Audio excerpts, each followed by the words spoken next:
जैसा कि आप सभी को पता है मित्रों, हम गैर कानूनी लड़ाई नहीं लड़ रहे हैं, हम कानूनी लड़ाई में एक तरीके से। जैसे हर मीटिंग में बोलते हैं, पत्र विक्रेता अधिनियम हमारा बहुत बड़ा कानून है और हमारे इस हल्द्वानी में नहीं पूरे देश में लागू है।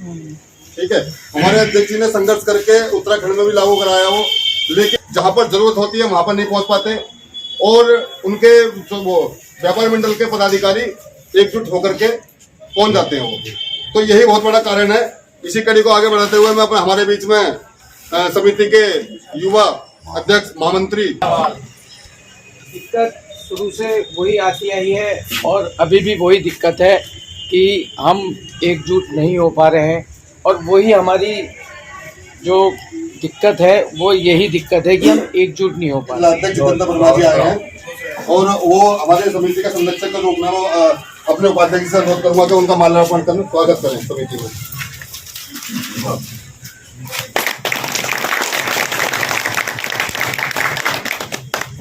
प्रांगण में ठेला फल व्यापारी एसोसिएशन के द्वारा एक मीटिंग आहूत की गई है। क्या इसका कारण है? कारण ये है कि हम लोग जो है अपने जो हमारे साथ जो चल रहा है, उत्पीड़न चल रहा है, हम उसके विषय में बात करना चाहते हैं। पुलिस प्रशासन काम तो बहुत अच्छा कर रहा है, लेकिन जो हमारी जो बात तय हुई थी मीटिंग के अंदर कि जिनके पास हमारे आई कार्ड बने हुए हैं उसके माध्यम से हमारे आई कार्ड वालों को व्यवस्थित किया जाए, ना कि उनका उत्पीड़न किया जाए। और हम ये देख रहे हैं कि जो बिना आई कार्ड वाले हैं और मोटी रकम देकर बाजारों में बैठे हुए हैं, उनका तो जो सहयोग किया जा रहा है, और जो हमारे जो आई कार्ड वाले हैं, जबकि उनके पीछे जितनी जगह है उसको बचाकर भी अगर बिठाया जा रहा तो उनका उत्पीड़न हो रहा है। और इस संदर्भ में हमारे जितने व्यापारी भाई हैं, छोटे रेल पटरी वाले, फड़ वाले, वो इस बात से बहुत परेशान हैं। कई दिनों बाद लॉकडाउन चलते रहे, कई दिनों बाद फिर अब बाजार खुला है, त्योहारों के पहले सीजन है, उसमें भी अगर गरीब रेल पटरी वालों का उत्पीड़न होगा तो कैसे काम चलेगा। जबकि पीएम स्वनिधि योजना के अंतर्गत इनको 10-10 हज़ार रुपये का ऋण प्रदान किया गया है, जिसकी 984 रुपये की किस्त बैठती है। तो इस प्रकार से अपने भरण पोषण, पालन, बच्चों की शिक्षा किस प्रकार कर पाएंगे। वहीं शासन प्रशासन के द्वारा कहा जा रहा है हम बाहरी व्यक्तियों को बाजार में नहीं बैठने देंगे, और दूसरी बात, जो कार्ड बनाए गए हैं उस कार्ड में जो व्यापारी है उसका नाम, स्थान लिखा गया है, और प्रशासन कहना है जो कार्ड में स्थान लिखा है उसी स्थान पर ठेले वाला ठेला लगाएगा, उससे हम कुछ नहीं कहेंगे। लेकिन देखा जा रहा है कुछ ऐसे मामले भी सामने आए हैं, एक कार्ड होने के बावजूद उसी कार्ड पर 4 जगह ठेले लगाए जा रहे हैं, जिसका शासन प्रशासन संज्ञान लेते हुए कार्रवाई कर रहा है। हमने ये देखा है कि आप बता रहे हैं कि कार्रवाई कर रहा है, लेकिन कार्रवाई उचित रूप से नहीं हो रही है। अगर एक कार्ड पे 4 ठेले लगते हैं हम उसका विरोध करते हैं, हम उसके साथ नहीं हैं।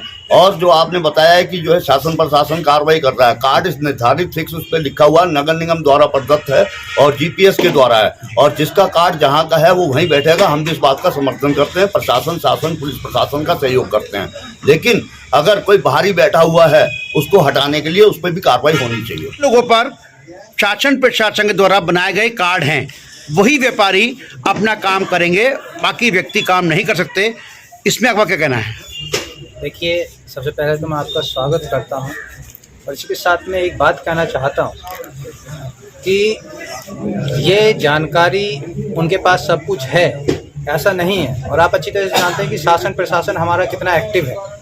अगर वो सही तरीके से काम कर रहा होता तो आज किसी भी व्यापारी को, फड़ व्यापारी जितने भी हमारे छोटे छोटे क्या हैं, मजदूरी तो हैं, मजदूरों को परेशान किया जाए केवल कार्ड के नाम पे, इसके नाम पे, उसके नाम पे। अगर कार्ड नहीं है तो पहली बात तो कार्ड प्रोवाइड कराएं, और दूसरी चीज़ ये है कि बाहरी का नाम लेकर जो ये उत्पीड़न किया जाता है, क्या ये अच्छी बात होती है?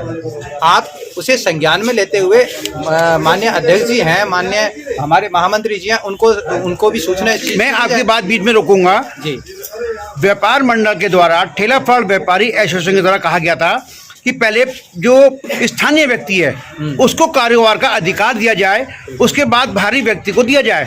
उसी मांग को लेकर शासन प्रशासन काम कर रहा है। देखिए, शासन प्रशासन कर रहा है, बहुत अच्छी बात है, लेकिन वाजिब काम करना चाहिए, है ना। कोई इस प्रकार से भी कार्य नहीं करना चाहिए जो फड़ व्यापारियों के लिए एक तरीके से गलत है। इसमें आप क्या सुझाव देना चाहते हैं शासन प्रशासन को?